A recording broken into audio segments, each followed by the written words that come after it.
Hi, this is the Be Well with Michelle Greenwell podcast.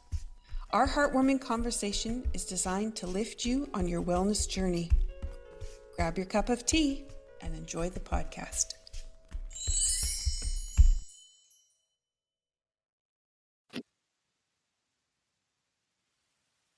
Welcome, everyone, and we are back for another episode of Facing Dementia. I'm Dr. Michelle Greenwell, and today we continue our journey with Laurin Wittig. Welcome back, Laurin. Thank you. And Laurin is an intuitive transformation mentor, a shamanic traveler, and a founder with Heartlight Wellness. And over the past 2 episodes, we've explored her story unfolding from receiving a diagnosis of a precursor to dementia to embracing empowerment through energy medicine, ancestral healing, and then shamanic journeys through time. Together, we've walked through fear into wisdom, finding the peace that arrives when we allow energy, awareness, and love to lead the way. In this third conversation, we're going to turn to nature as our teacher.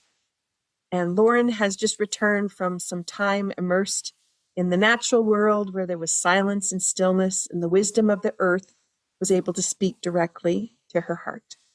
Mm-hmm. And before we begin our conversation, we'll share a little tea ritual, and this is to bring us into alignment with nature's rhythms, for you to have a chance to relax as a listener, and, of course, bring in those herbs that are going to just shine for us.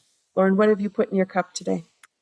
I have in my lovely cup here, it's a decaffeinated hot cinnamon spice tea. So it's got black tea in it, cinnamon and cloves and orange. Mm-hmm. My favorite tea of all time once it starts to get chilly. I've noticed that I'm navigating to those too. And Merry Moments has that same kind of content in it.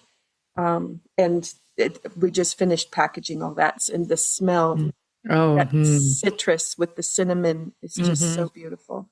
Mm-hmm. So, y'all, for those people listening, Laurin was hugging the mug and taking that warmth in.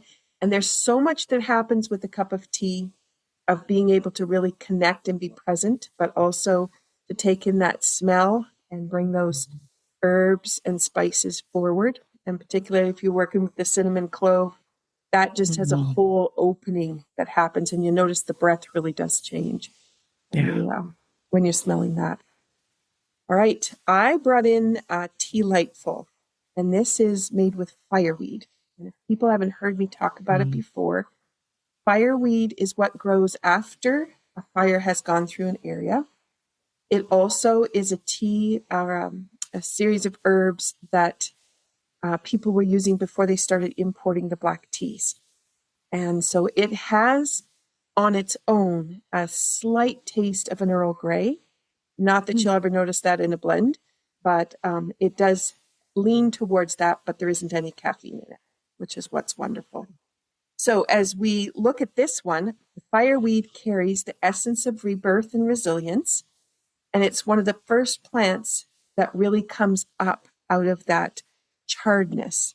And so if you think about how some of the different tragedies or stories in your life that really, give you that same kind of sense, and you think about what is that first thing that comes up, and fireweed makes its presence known. Hibiscus is in here as well, which holds the frequency of the heart. It symbolizes love and openness and the courage to bloom fully, even when we're not certain about what's ahead. Hibiscus is one that people love to put into tea because it makes it turn beautiful colors. And color is so valuable to be able to hold on to, especially if you put your tea in a clear glass. And then we have vanilla. And vanilla is about comfort and unity. And it's got a soft sweetness. It grounds us, connects us to the earth. It's a nurturing essence, and that calmness starts to reside within. And the cinnamon and the cloves do that same kind of thing. So whichever way you decide to go with that piece of it. And I wanted to just share the affirmation that's on it. So this is going to bring us around to how nature's going to support us today and bring a healing session to this podcast. stop time with this ancient combination from the garden.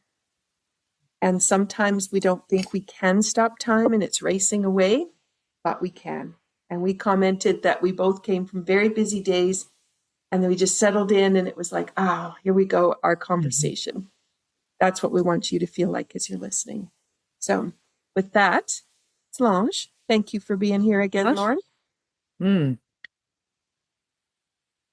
Thank you for having me. You know how much I love being in conversation with you. And I like the way you said that, being in conversation, because we have an idea where we're going, but, you know, the universe just picks us up and takes us and wonderful things happen. And that's what I love about it. Okay, so we've sipped that. I just want you to feel the energy come through your feet from the ground and allow it to meet with the warmth of the tea that's now probably reached your heart. And just know that you are a part of nature and nature is a part of you. And with each sip that you're doing, you have a restoration, you have harmony, and you have divine timing. A reflection of what Laurin's bringing with her journey as she comes back to wholeness. Okay, so with that, let's take a look at what it means to go out in nature, take a vacation, and that busyness of having the diagnosis, trying to figure out what you want to do, push and pull of different kinds of ideas. What did it feel like to get out there and just be out? So let me set the stage a little bit, because the place that I've gone to since 1987, almost every year. I think we've missed 2 years. It's my husband's parents' house that they retired to in northern Maine. It's about 15 miles from the Canadian border, New Brunswick. And it's my favorite place in the world. And that's including Paris and Rome and all those wonderful places. And it is rural. There's very few tourists up there. It's just this beautiful, peaceful place. Literally, it's on a small lake called Pleasant Lake. So, so it's just a magical place for me and always has been. But this year it was a little different. We went up much later. We went mid-October. We usually go in July or August or early September. And because we had so much stuff going on this fall, it got pushed. And so we got up there and it was the peak of the leaf season. And it's not like going to New Hampshire someplace where everybody's like in cars trying to, go leaf peeping. I've been up there in early October before, but this was more like the middle of October. And it was awe-inspiring in every sense of the word awe. It was like Mother Nature had just painted all the beautiful colors. And the weather was chilly and often windy, so you had some of those colors floating by you as you were going down the road, or you're sitting there looking out at the lake. I'm actually going to send you a picture I took from the camp, which is what they call the house up there, of this. There's a place in the lake called the Point, and it was lit up with the morning sunshine. It was absolutely golden, and it reflected in the water.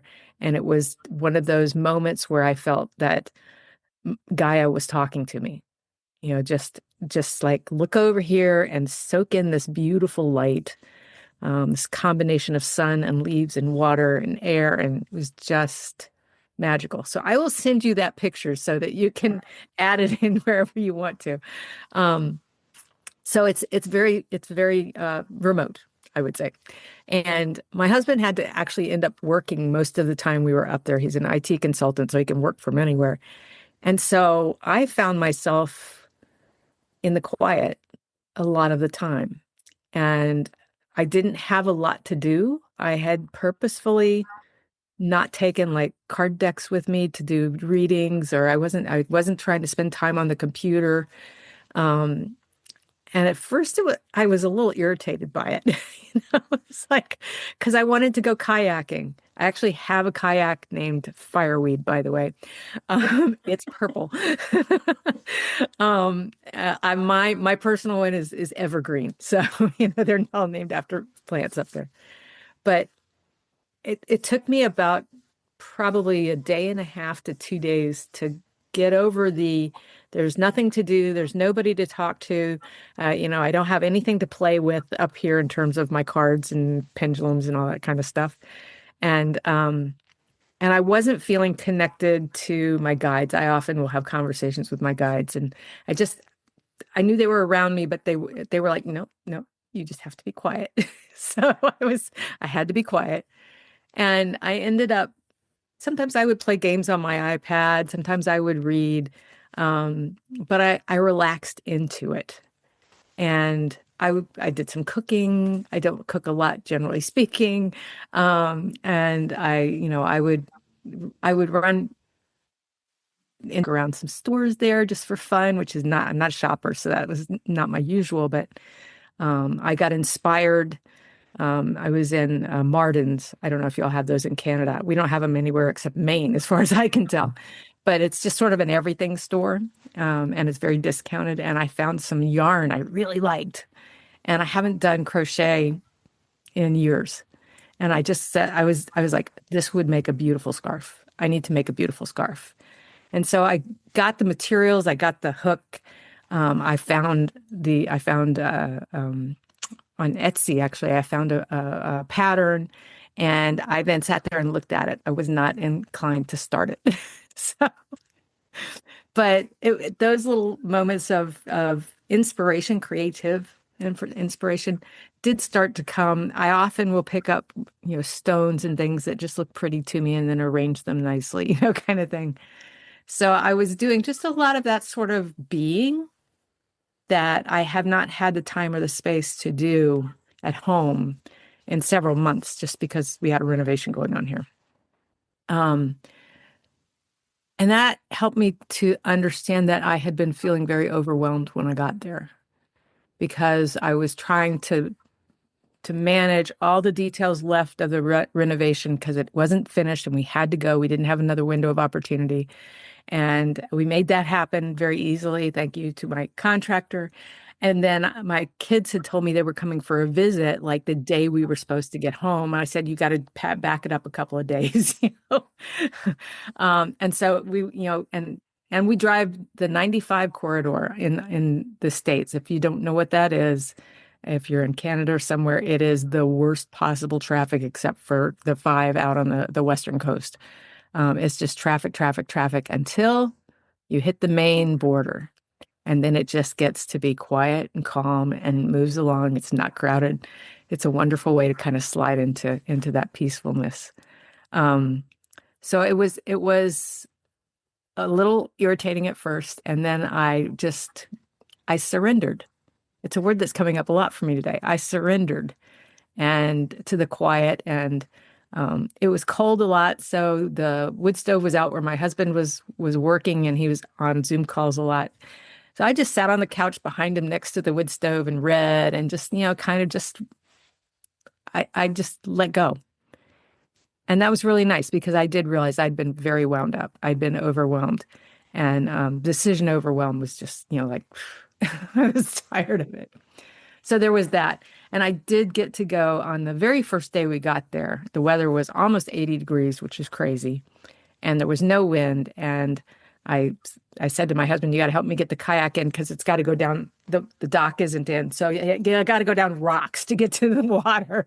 And so he helped me get it in there. My doggie leapt into the kayak with me. She loves to go paddling with me. And we had a nice paddle that very first day we were there. And that was really nice, because that's my favorite thing to do up there, is just to paddle out on the lake. So that was sort of the settling in of it. We did go and we did get some hiking in. It's a difficult time to go hiking up there, even though it's the perfect weather, because there's hunters everywhere up there and it's hunting season. Mm. But there are some beautiful state parks that we love and that we walk in regularly. And we went to Quoddy Head State Park, which is about an hour and a half away from where we stay up there. And this is a truly magical place to me. It is right on the water. Grand Manan Island is off the coast just enough. We didn't see a lot of animals this year, but we've seen whales from there. We usually see seals there. You see loons and eider ducks and just, and big birds flying over. It's a place of very much a connection for me to the earth and to the tribes that used to live there. I've actually had interactions with the spirits of them a number of times over the years. And so for me, it's really a holy place. And so we went and we had a beautiful hike there and just really, really let go, really reconnected with that beautiful energy of the natural world. And it's, as much as we have beautiful parks here, they're very groomed. They're very, very suburban, even when there's woods, because we do have a lot of woods around here. But this place in Maine is, I've never been in another place that was like it. It's beautiful. It's always a little chilly or cool because it's right on the ocean, which I love because I'm always hot. It's got really nice trails that some are more challenging than others. And so we sort of, depending on the year, I choose more challenging or the less challenging. And that's where I really, really connected with nature for the first time up there on this trip. And it was healing. It reminded me to be quiet, and it reminded me to allow for stillness.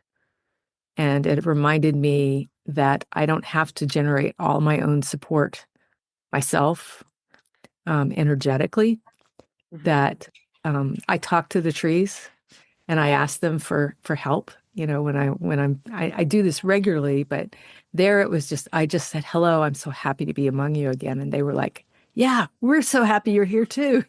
It's like old friends. And so that for me was really a very healing place. We spent several hours there. And my husband, of course, is oblivious to all of this that's going on inside me as we're hiking. But it was a place that really said, you're going to be okay. You've got so much more than you even have experimented with so far. I'm doing I'm working with the functional medicine doctor to get my health in good shape and get the brain supported. I've been doing the lifestyle changes. And I'm still working on the dietary stuff. But this was like, you're okay. You're okay. Whatever, it's the feeling is, it's not that I don't have to worry about it. I do need to continue taking good care of myself. But what I'm doing feels very, very supported by the earth. So it's allowing that energy to also come into my healing work for myself. And it's available to me everywhere. I tend to be more connected to it there because it's so in your face, this gorgeous place. But even sitting here in my office, I have crystals. I have a crazy tomato plant. I don't know if you can see it behind me if you're watching the video. That has just gone hog wild since I put it in my office. It likes it in here, and it's just I've got a lot of nature. I've got feathers. I've got stones. I've got water over there. It's everything. But it's a good reminder to me to get out there and just allow Mother Earth herself to nurture me and all the beings that are on her and in her and around her, that we don't think of as being sentient. I mean, I do, you probably do, but most humans don't really think about trees as being somebody you'd have a conversation with. Exactly. So I'm thinking about, there's two parts of what you've said. So one was when you were describing your arrival in the sun and the colors. And I had mentioned color before and how important it is to be able to hold color, stand on color, feel how different colors affect you. And not just randomly choosing your jacket because it's comfy, but thinking about what color might you want to have around you. And so there's that piece. And when you're in nature, there's so many tones and hues and the purples and the yellows that are attracting the bees. And then what does that mean to us? If it's they're attracting the bees, what are they attracting from us? So there's that one piece about color, and I didn't want to lose that thought of it. But the other piece that really struck me was how we all think by going for a walk out in nature, because you do that every day with the dog. Yeah, yeah. You are already connecting with nature, but it's not the same. It's not the same. And it's not the same when there's cars around and electronics and busyness. You know, I notice here when it's a snow day and no one can go anywhere and it's just calm. And I find for me, my head just completely relaxes. We don't realize the impact of all that's going on around us. Yeah. And so I don't think I could live in a city again because of that. I don't even really like going to city. I like going to new cities, you know, like in Europe, I love going to them. But when we leave, I'm good. It's like, let's go out in the countryside for a while or go to the beach or go somewhere. It's one of the nice things about this time of year here in Virginia is it is a good time to get into the woods. The ticks have kind of gone dormant and the mosquitoes aren't around. And so my dog loves to hike in the woods. So we've started getting back in the woods here, and we do have some fairly old growth here. Like the English cut a lot of it down when they've moved here, but so that also, it was nice to come back to that and be able to continue getting. It's still got houses and things around, but at least it's a little quieter. The deer are out there. You see fun birds, you know. So, but yeah, there are magical places in nature, and unfortunately, a lot of them have become overrun by people. You know, even if they're just coming to enjoy the nature, we tend to crowd things out. But that place has always been magical since the first time I went when our daughter was 8 months old and in a backpack, you know. And my kids both insist on going out there every time they're there, and they're in their 30s now, and it's really a magical place. I think Maine in general, and probably up where you are in Cape Breton and Nova Scotia, because it's all geologically the same. It's probably pretty magical up there too, you know. It is. So as you're describing everything, that's what we have here as well. Yeah. Although I have never heard of leaf peeping. So I'm going to capture that term because I love it, because we were doing the same here. Every day for a month was just astounding, the color. Yeah. And everyone you talked to said, we are so lucky. We are so lucky to live here.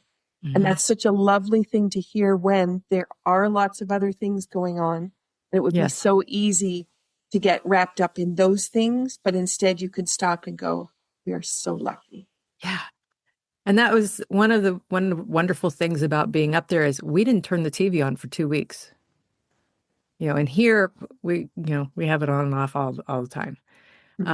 We still were, my husband's kind of a news junkie, so he was still like reading the news, but it doesn't have the same impact that way as a video or something coming at you. But I found myself sinking into a lot of gratitude. I mean, how could you not be grateful for this brilliant crimson red tree that's like straight out of somebody's art studio, you know, or the golden tree that I told you about that I'll send you the picture for. And the one thing I have never seen before, because we just haven't been up there late enough in the season, where we go is blueberry country. And there's these vast areas of just huge fields of blueberries. And I've seen them when they were that bluey purple color when they're all, just about to get harvested. But it was like somebody took cranberry, that color, and painted a patchwork quilt, because it was different shades of cranberry and there's slightly different altitudes. So some were further along in the red and some are not quite there yet. They got a little more yellow and green to them.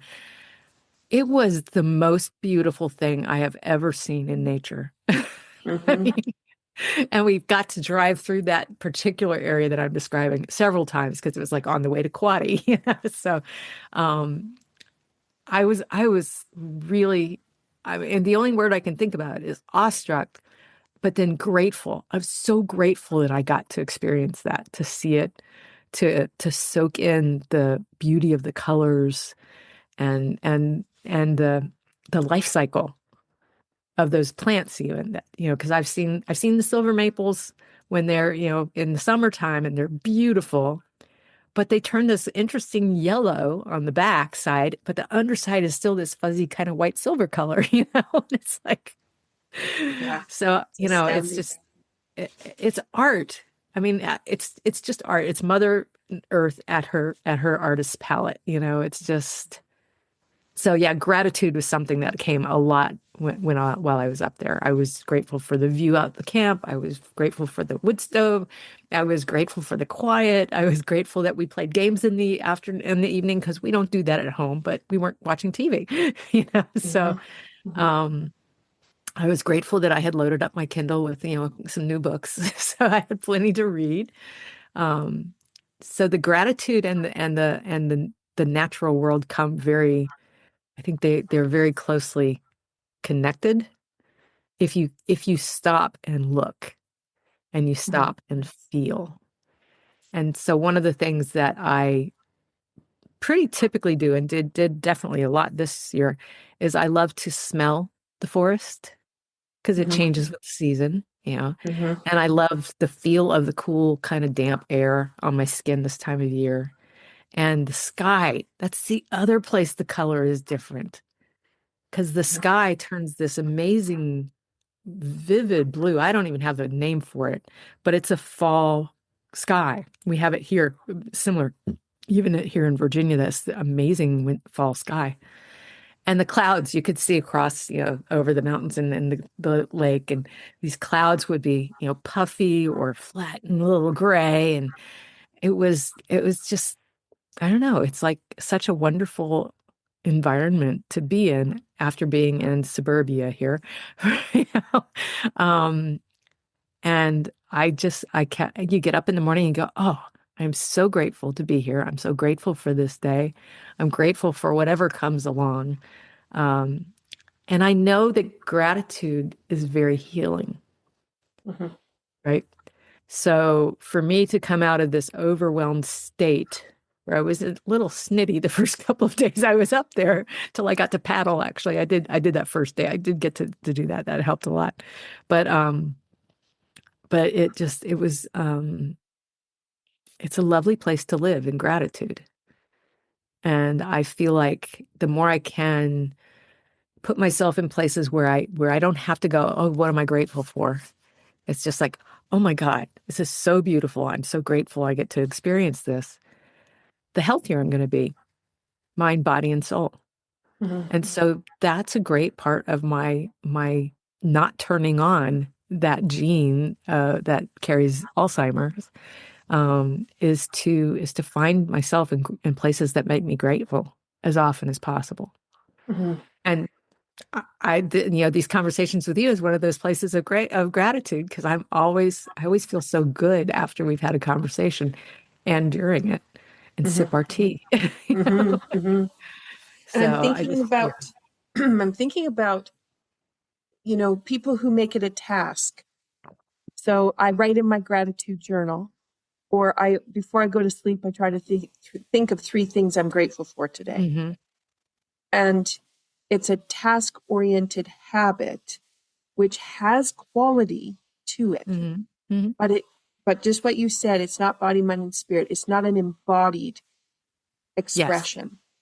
And if you're having a conversation with someone, and just as you were describing all the wonderful things that you were experiencing and how you were experiencing and the senses that came awake, can you imagine if our conversations every day had that same enthusiasm in it and that same genuine um, awe of Hmm. living?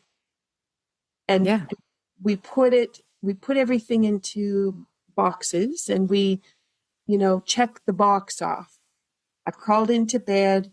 I've done my ritual before I got into bed. I put the cream on, washed my face, brushed my teeth, and now I'll do my gratitude journal. And, and again, not belittling the fact that people are making the effort to be there, but how can the rest of the day be embodying that? Yeah. And you're not talking about what was in the news and whether the team won or lost and how all that felt, or that the roller coaster of those emotions. You're sitting in a blanket of incredible frequency. I don't know what else to call it. Yeah. And so I don't know if people really realize the intenseness of what that can be, and then what that can mean for how are you living.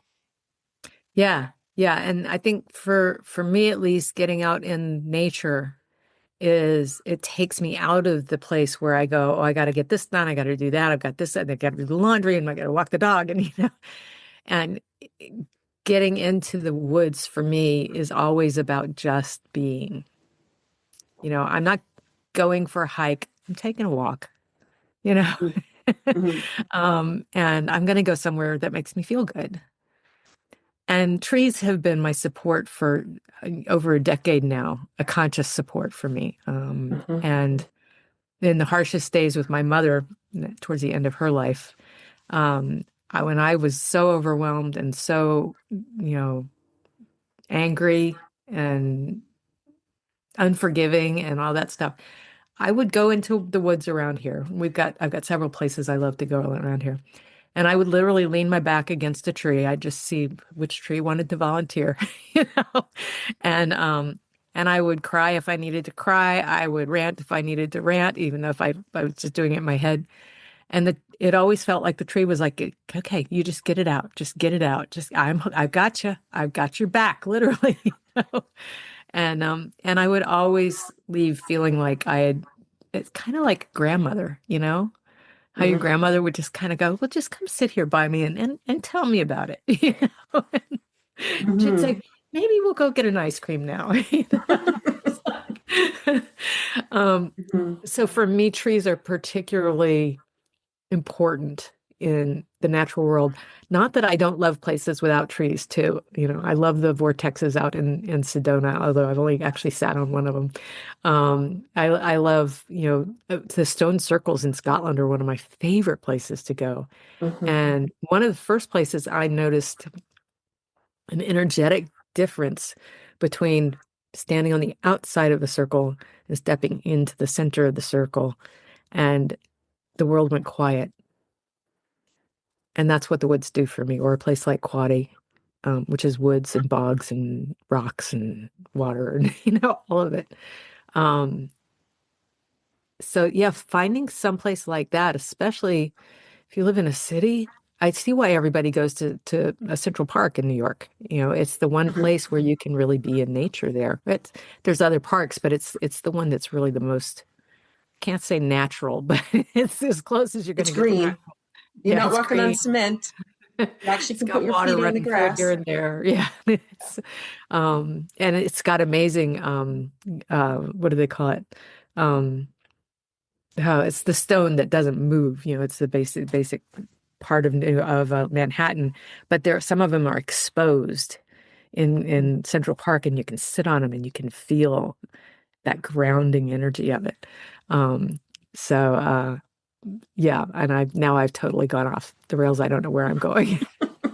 I think what you're really bringing around is the embodying piece, Hmm. because for those people who can't get away to nature as you were able to, and they have to find their little piece, Hmm. um, if that's right, to be able to sit on the rock, put your feet on the rock. Yes, you're still surrounded by people and you've got the busyness that they bring to it.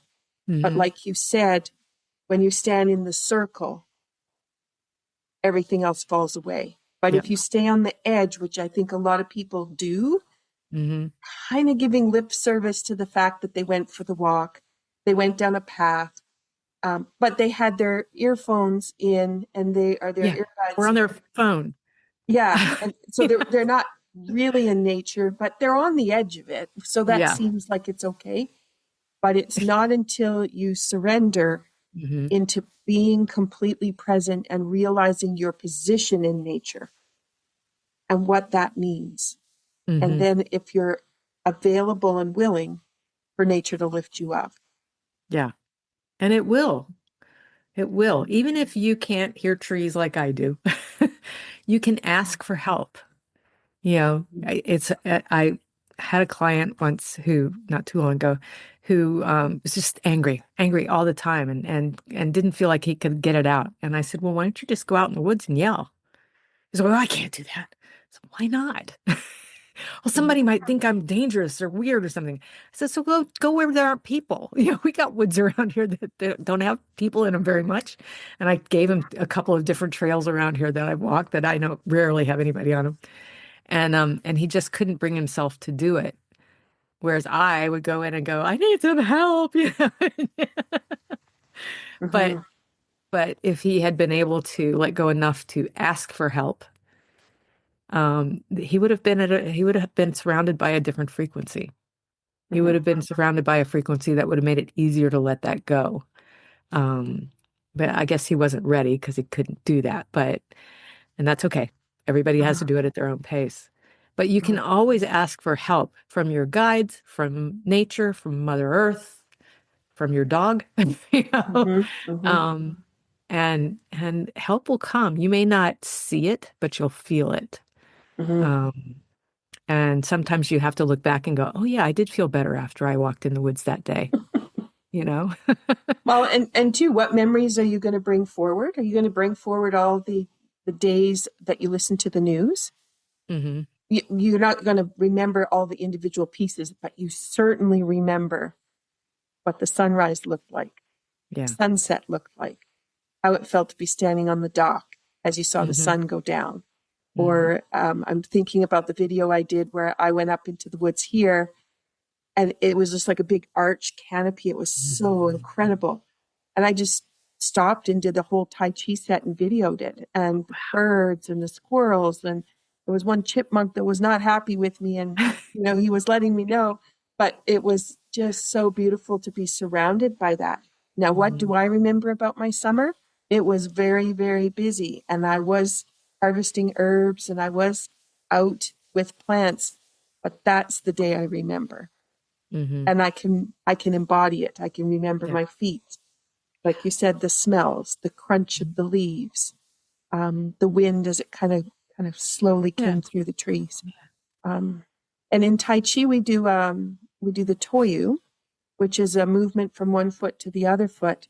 And in the practicing some of the different guidelines is to exchange with a tree. And it's incredible. One, to go out and choose the tree. What is the tree that is going to want to communicate energetically? And then what will it feel like to pass your energy over, let it be washed by the tree so you can bring it back up through your feet? Or what does it feel like to bring the energy of the tree down through you? And then you let go of all your stuff down into the ground, let the earth take it, and let that tree nourish it and bring it back around. So it's very powerful. Yeah. And with Tai Chi, it used to be done outside. We're not always in places where it's conducive to be outside. So we kind of turn it into an exercise form more than the embodiment of being one with nature. Yeah. But that's where it really shines, is when we have that. Oh, so.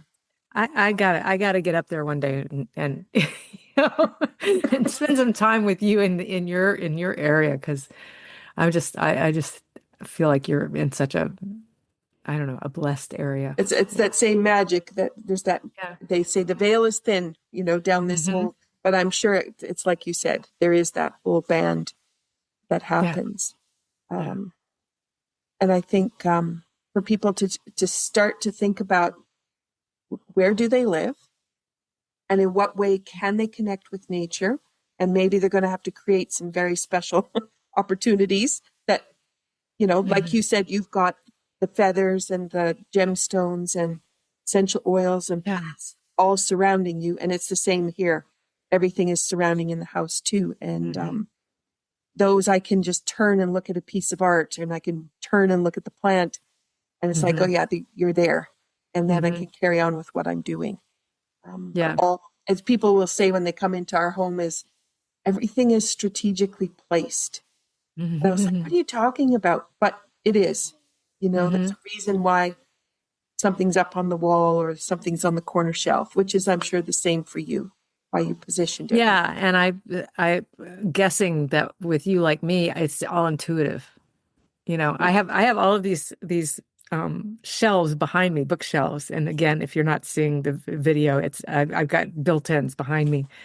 And I spent when I first moved into this room for my office during the pandemic, I spent about 2 or 3 weeks organizing those shelves, because like everyone, I had to get it where it felt right.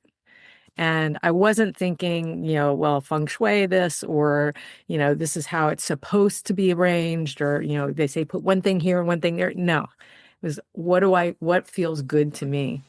And it was both draining and really joyful work, because I'd step back and go, oh, that looks great, Yeah. And I haven't changed hardly any of that since I did that back 5 years ago. Although I did bring my crazy tomato plant in this year. But it's another piece for people to realize, some things end up in your house in a spot because you put it there. And you might have even had the thought, I'll put it here for now. But now never changes over to something that you can move it. And also, you might have stared at the same picture for forever, but you actually don't even like the picture. You're like, so why is it there? And then stopping and going, how can I change that? But to realize that if you took 3 weeks to build those shelves, how long might it take for people to realize where some of the different pieces of art need to come down? What pieces need to go up? What really brings people alive? Yeah. And we actually just kind of did that in our bedroom, because with the reno, we also updated our bedroom, and we've moved some of the furniture around. We brought some different art in, and we have kind of an art gallery kind of house. There's art everywhere. And I looked around last night and I went, okay, there's water there, and water with a boat there, and water with a sailing boat there, and water with a sailing boat there. It was like, and my husband had kind of picked them all out to put there. He does not want to go out on like the ocean water. He'll do a lake, but he doesn't. But he's got these like shipwrecks, and well, no wrecks in the room, but he's got these. One of them is a stormy thing, and they're great. But I was just like, and we've done everything blue, so it's like, okay, so we've got a water theme going in here. Yeah, we're gonna go with the flow, right? Yeah. So definitely. but it's nice because it's the same art we've had around the house, but we've just moved some of it, from other parts of the house to where we'll see it in the bedroom, and it's kind of like you have new art, but it's also now is the right time for those to be there. It wasn't the right room before we had done this latest round with it. So, it's okay to rearrange things now and then. And just follow your instincts is what I say, your intuition. Have fun. Have fun. I have, this is not at all what we talked about doing, but bring it forward anyway. But in my Tai Chi, I have created a 5-element set. And so you follow the 5 elements in a nurturing cycle, and then in they call it destruction creation cycle. It's the other one, Koan Shen cycles.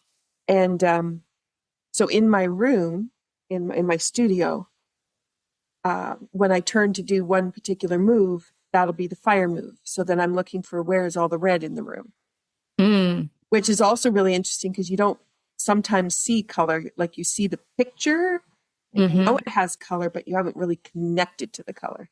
And then I might move to the next move, and in one, it's you kind of make a square or a box, and it's for wood. And so then you're looking for all the greens, and it's just the green just starts pulling out of all these different places.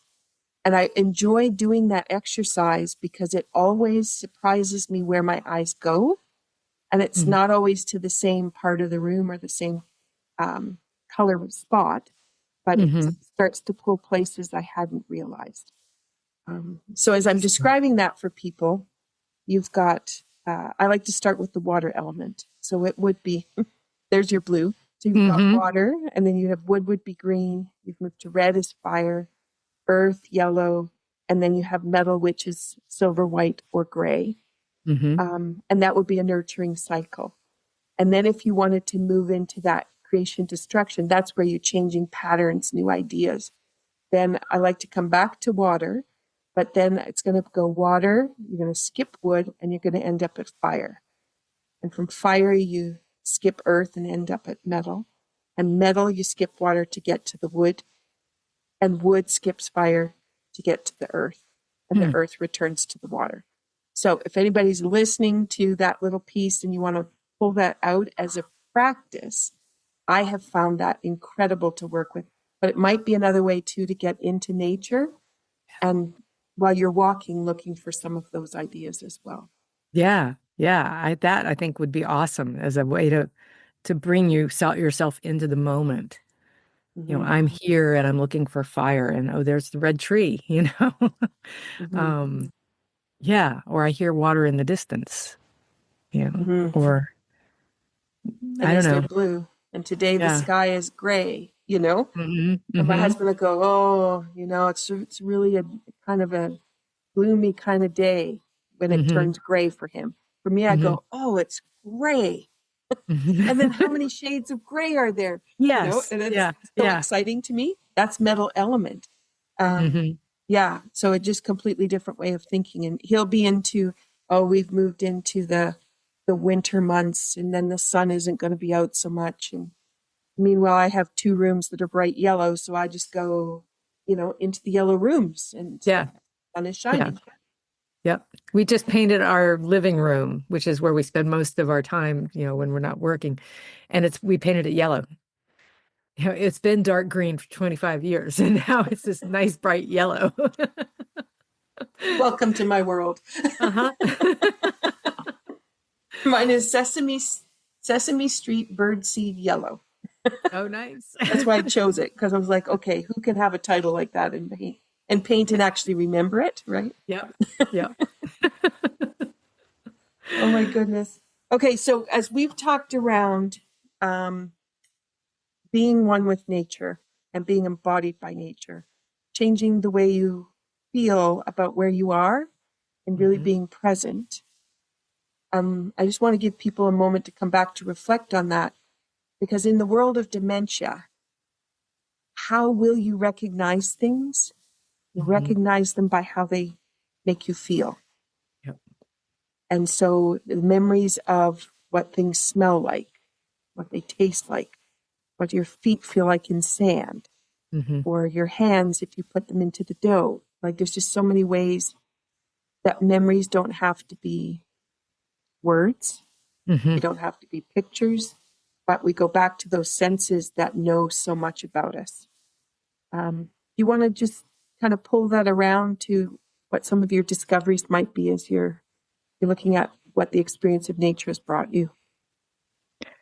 Yeah, it's definitely, well, I guess the first thing I want to say around that is that it gave me the opportunity to notice how I was feeling, because it was quiet, it was accepting, it was beautiful, and I was in a little snit, you know? And it's like, well, why am I feeling this way? Oh, I dragged that with me. I don't need to have that here. So it gave me the space to notice what I was feeling and how overwhelmed I was feeling. And that is very important for controlling or for managing your stress. So I was pretty stressed out and I thought I was all chilled, you know. So I got to notice that and then go, okay, this is a place I love to be. So I'm going to be spending more time inside here than I want to, but look at the beautiful view. I got the wood stove, which I really love. It's got a glass front on it, so you get to see the fire. And my husband's busy, so I can just do whatever I want to do instead of what I have to do or what needs doing. And so it gave me that space to notice myself because I was so outwardly focused, and then to choose how I wanted to be, which was calm and peaceful and relaxed. And nature supported me in that. And I did get one of the last days we were there, it warmed up into the mid 60s and the wind died down. And I got the kayak out again. This was very near the end of our trip. Dog got in it with me and we paddled, and we were the only people on the lake. There were a few people taking their docks out, but there was no boats, no jet skis, no kids with their floaties, nothing. Just me and the dog and a quiet lake. And when I got in the start of the paddle, I said out loud even, I'd really love to hear a loon. I love the loons, and I hadn't heard them at all since we'd been there. Hadn't we saw one along the way, but um and I said, and I also love to, if the nature spirits are willing, I would love to see some. Now I usually think about seeing it inside my head, but as we paddled, we went past this sort of the most natural part of that lake. It's never been cut down or anything. And I went past this area we call Pebble Beach, where I've paddled past there years, years and years and years. I've stopped there before and played on the beach and walked or started to go by, and there's these three trees that I swear look like women with long flowing skirts. And I'm thinking, oh, those are the dryads, the tree spirits. So I said, hey, thank you.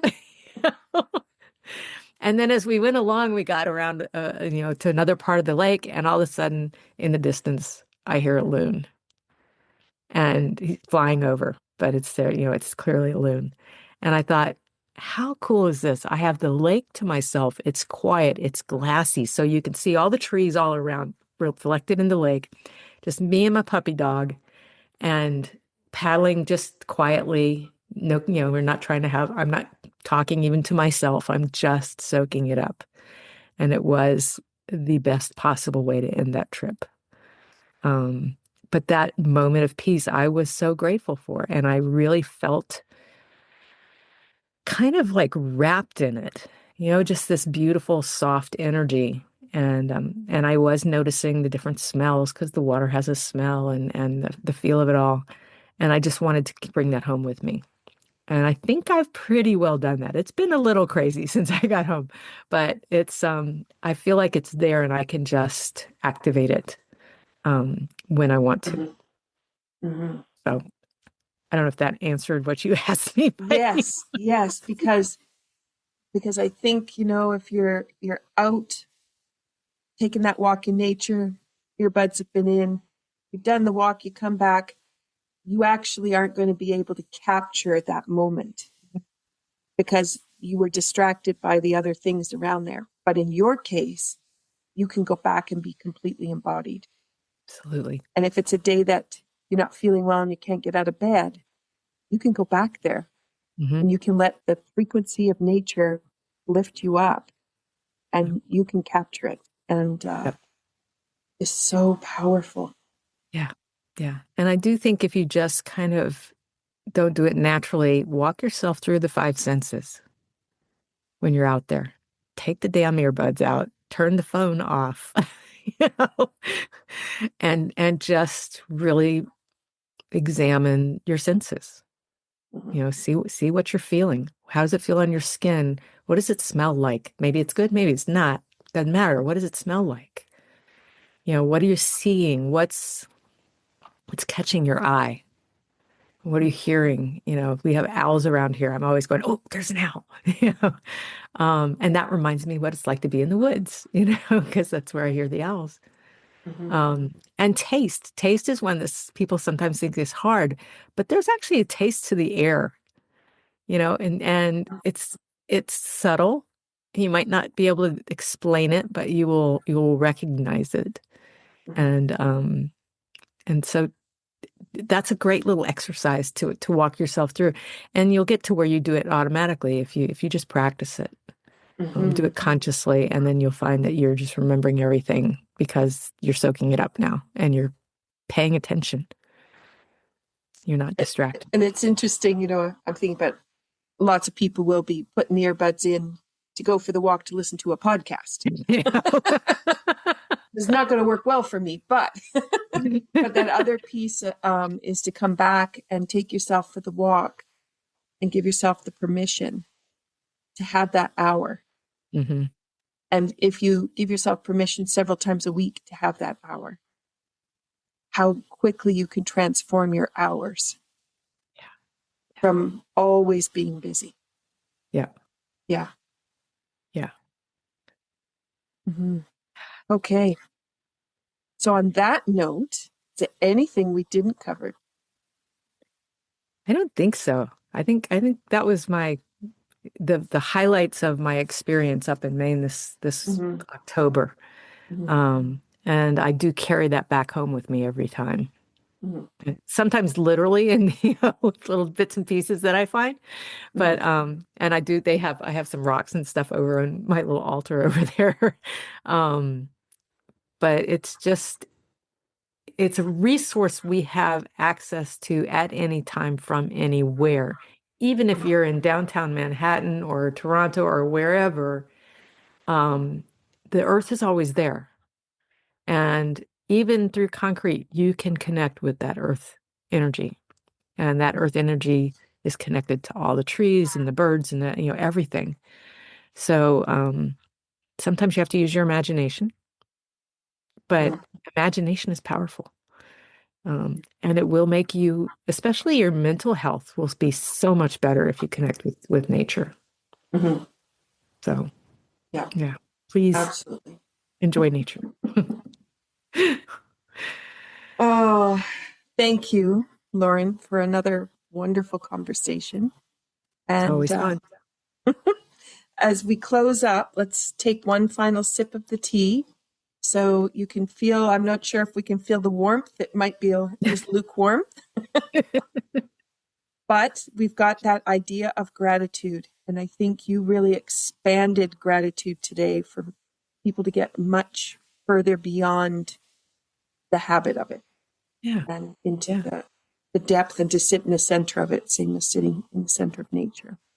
And then if you imagine the energy of the fireweed, whether that's on your boat, in your kayak, or whether that's renewing from your tea, to be able to bring you back. And then if you can hold the affirmation in, I am one with nature. In stillness, I find renewal. And in connection, I find peace. All right, let's have one more sip.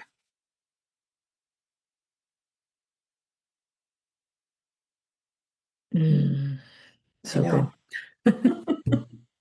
So thank you for sharing your time and for being able to actually really just expand the whole experience so that it has much more meaning, both to yourself, but also to the people listening, and where they can take themselves.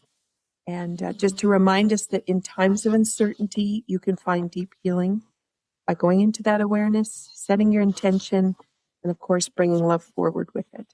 So, for our listeners, may you carry this sense of connection with your day, remembering that peace and presence are always within reach.